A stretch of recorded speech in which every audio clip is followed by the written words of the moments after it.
नमस्कार दोस्तों। आज हम बात करेंगे एक ऐसे मुद्दे के बारे में जो फिलहाल ट्रेंडिंग में है। आने वाले बिहार के चुनाव के लिए जब इलेक्शन कमीशन 24 जून 2025 को एसआईआर की घोषणा करती है। एसआईआर मतलब स्पेशल इंटेंसिव रिवीजन। यह लास्ट टाइम 2003 में हुआ था। इसका साफ शब्दों में मतलब समझे तो अवैध, डुप्लीकेट व मृत लोगों को वोटिंग लिस्ट से हटाना व नए वोट उसमें इंक्लूड करना। इलेक्शन कमीशन ने इसके लिए 11 वैध डॉक्यूमेंट्स रखे हैं, जिसमें आधार कार्ड, पैन कार्ड व वोटर आईडी कार्ड तो शामिल ही नहीं है। अब आम आदमी अपनी पहचान को साबित करे तो कैसे करे? इसी मुद्दे को लेकर आगे बढ़ते हैं। 1 अगस्त 2025 जब राहुल गांधी ने महादेवपुरा में हुए लोकसभा चुनाव को लेकर एक मुद्दा सामने खड़ा किया।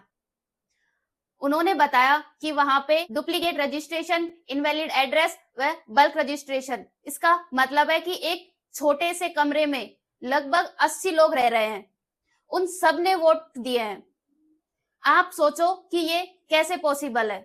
मतलब बहुत सारे फर्जी वोट डाले हैं जिनका एड्रेस तक वेरीफाई नहीं हुआ है। राहुल गांधी ने इन सबको अपने YouTube चैनल की वीडियो में साफ साफ दिखाया है। हाउस नंबर 35 की कहानी सुनिए। छोटा सा घर है, ज्यादा से ज्यादा 4 लोग रह सकते हैं, मगर इस 35 में 80 लोग वोटर लिस्ट में रजिस्टर्ड हैं। जब राहुल गांधी ने ये सब दावे किए तो कर्नाटक के चीफ इलेक्टोरल ऑफिसर ने उनसे इसका सबूत मांगा और कहा हमारे सामने इसके डॉक्यूमेंट्स व कुछ प्रूफ लाकर सामने दे।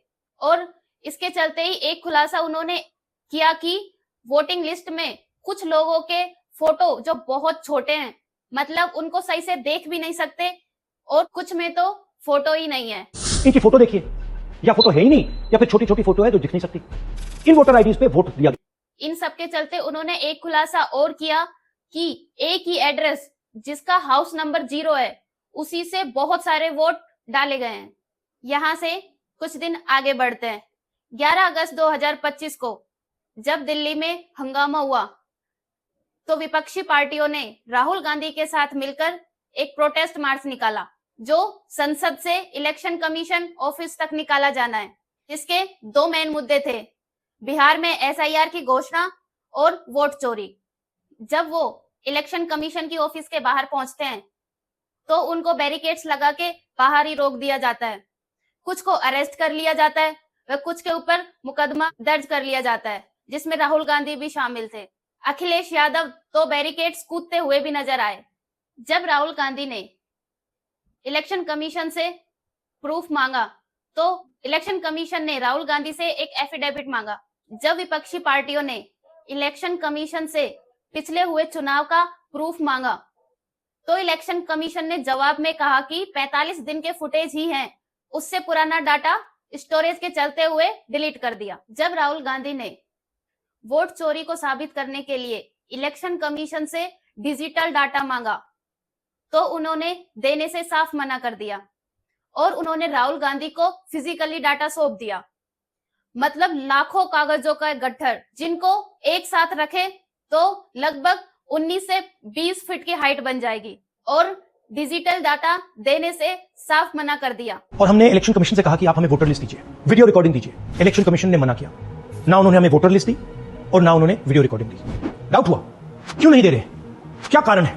तो हमारे दिमाग पे सवाल उठा, क्या इलेक्शन कमीशन बीजेपी की मदद कर रहा है?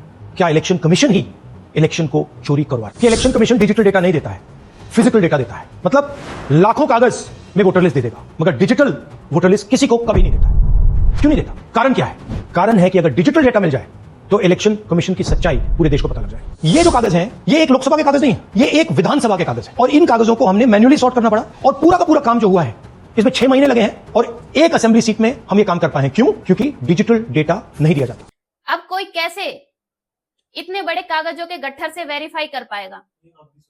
ये आप भी सोच सकते हैं। इन सब की जांच पड़ताल करने के लिए राहुल गांधी कुछ लोगों से मिलते हैं, जिनको वोटर लिस्ट से हटा दिया जाता है, वह उनको मृत घोषित कर दिया जाता है।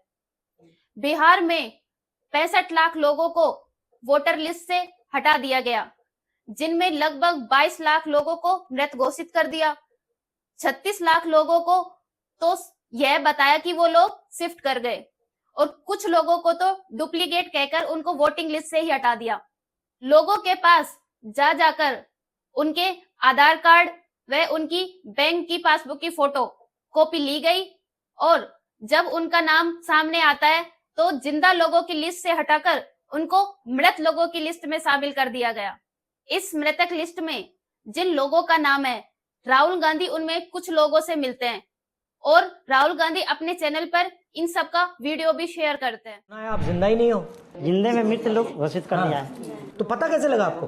वोटर लिस्ट चेक किया गया सर। पता चला कि नाम ही नहीं है इसमें। और फिर आपने चेक किया, नाम क्यों नहीं है? पता लगा कि भैया मर गए हैं, मार दिया, मैं इलेक्शन कमीशन ने मार दिया। एक पंचायत में मिनिमम सर 50 माता जी हैं ये 85 साल की उम्र की हैं। इनको नहीं पता था कि ये मृत हैं। 1 घंटा सुप्रीम कोर्ट में खड़ी रही है। ये इतने जागरूक है, अपना वोट बचाने के लिए ये यहाँ है। हाल ही में 15 अगस्त को लाल किले पर हुए इंडिपेंडेंस डे के इवेंट पर जब राहुल गांधी नहीं पहुंचे तो बीजेपी के सदस्यों ने उनकी एब्सेंस को सेमलेस बिहेवियर और लवर ऑफ पाकिस्तान जैसे एलिगेशन लगाए हैं। एनडीटीवी के न्यूज के हिसाब से सोर्स का कहना है कि राहुल गांधी पिछले हुए इवेंट से नाखुश थे क्योंकि उनका कहना है कि पिछले हुए इंडिपेंडेंस डे के इवेंट पर सीटिंग अरेंजमेंट अच्छा नहीं था। इस बारे में राहुल गांधी का अभी तक कोई बयान नहीं आया है। इन सभी मुद्दों के चलते हुए राहुल गांधी ने वोटर्स की 5 तरह की चोरी पकड़ी है। पहली, डुप्लीकेट वोटर्स, मतलब वो वोटर जिसका नाम बहुत सी लिस्ट में शामिल है। दूसरा है फेक एड्रेस, मतलब जिनका एड्रेस तक वेरीफाई नहीं किया गया। ऐसे लोग लगभग 40,000 बताए गए हैं। तीसरा है bulk voter in single address, मतलब एक ही एड्रेस पर एक छोटे से कमरे में 70 से 80 लोग रह रहे हैं, जो कैसे पॉसिबल हो सकता है। चौथा, इनवैलिड फोटोज, मतलब या तो वोटिंग लिस्ट में बहुत छोटी फोटो है जिसकी पहचान करना भी इम्पॉसिबल हो जाता है, या फिर उनकी फोटो ही नहीं है। ऐसे वोट लगभग 4132 सामने आए हैं। और पांचवा, मिसयूज ऑफ फॉर्म 6, इसका साफ शब्दों में मतलब बताएं, जो लोग 18 या 20 साल के हैं जो फर्स्ट टाइम वोट डाल रहे हैं, इन सबको मिलाकर टोटल वोट 6,59,826 वोट होते हैं, जिनमें से 1 लाख वोट चोरी हो गए। अगर ऐसा है तो इंडिया में इलेक्शन कमीशन और बीजेपी दोनों मिलकर वोटों की चोरी कर रहे हैं। इस राजनीति के चलते कौन झूठा है कौन सच्चा, ये तो हम डिसाइड नहीं कर सकते, लेकिन एक लोकतांत्रिक देश की सबसे बड़ी ताकत होती है आवाम, जिसका वोट ही एक ऐसा हक है जो ना धर्म देखता है, ना जाति देखता है, ना पैसा देखता है। इस वोट में इतनी पावर होती है कि वो कुर्सी पे बैठे राजा तक को हिला सकती है। जब ऐसे संगीन आरोप इलेक्शन कमीशन पर लगते हैं, वो भी संसद के विपक्षी नेता के द्वारा, तो इलेक्शन कमीशन को इसका जवाब देना चाहिए और दूध का दूध पानी का पानी करना चाहिए, ताकि जनता का भरोसा भी इलेक्शन कमीशन पर बना रहे। ये बात कितनी शर्मसार है कि जो लोग देश की सुरक्षा करने का दावा करते हैं, वही लोग उनके बुनियादी हक को बेचने में लगे हुए हैं। अब देखते हैं कि इलेक्शन कमीशन इस पर क्या जवाब देती है और राहुल गांधी अपनी बातों को सही साबित कर पाते हैं या नहीं। तो दोस्तों, आप अपने वोट की कीमत पहचाने और जो सही है उसका साथ दें। तो मिलते हैं नेक्स्ट वीडियो में। थैंक यू, धन्यवाद।